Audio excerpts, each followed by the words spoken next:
Twitchee the Tree, written by George Preston and illustrated by Lee Grayling, narrated by George Preston.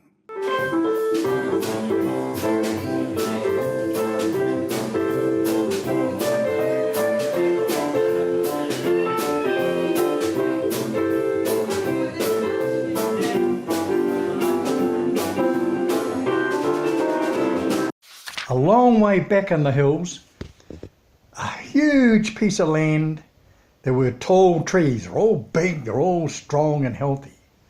And their big green tops are reaching up to the sky, and there's chittering and chattering of many birds amongst the trees. They're happy trees, and they were left alone to grow.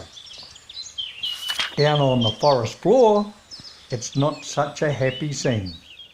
Standing all alone in the dark, in the gloom, is a skinny little tree with hardly any leaves and branches.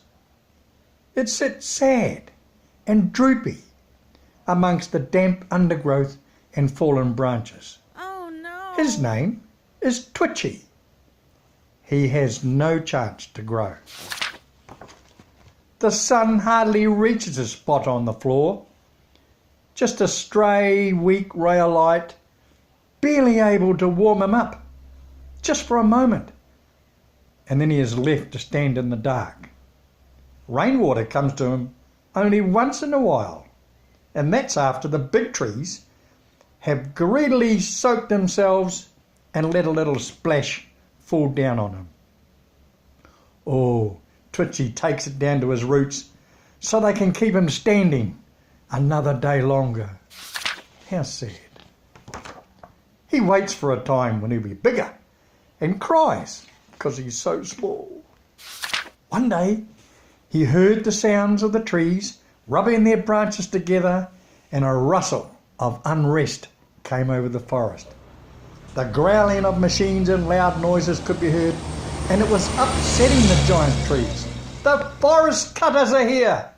The cutters, with their sharp saws and axes, are in the woods and will only leave when the log carriers are full.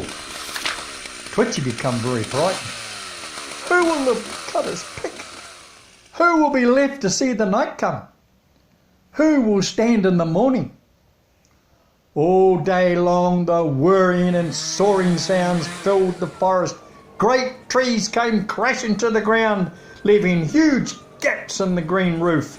The cutters were swarming all over the trees, hacking and cutting the best of the trees. Twitchee kept very still, hoping the cutters would not cut him, and he tried to make himself look smaller so as not to be seen. Soon the terrible noises stopped, and Twitchee fearfully looked around.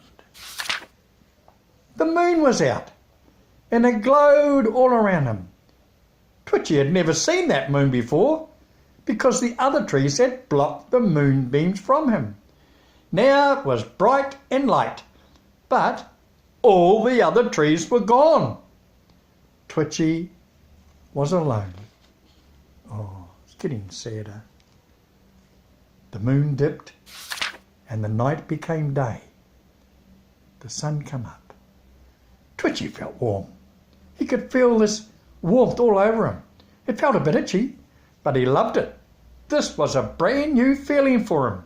And a passing shower of rain came by and soaked him up. And he drank his fill, letting the water slide down his little skinny trunk to soak his roots. Twitchee continued to grow stronger and stronger. It was growing quickly. His branches were pushing into the sky. Birds began to make nests inside his bushy top, and he looked down at himself. He was quite proud of his new look. Well, he was getting all the water, getting all the sun, because the other trees that were blocking him weren't there anymore. He was getting the lot. As he grew, people came to look at him, and they'd strain their necks. Hey, look at him, way up the top. What a great tree he'd become. His legend spread, and he was placed under the protection of the government of the land. Twitchee had never given up. He knew that one day he would be big and strong, and he wanted to help those who were unable to help themselves. Twitchee remembered the dark, lonely times he had as a young tree, so he gave all the other trees below him the rain and the sunshine so they too could grow up like him. He had become a mighty tree at last. Yay! Oh, happy ending. We love those. The end.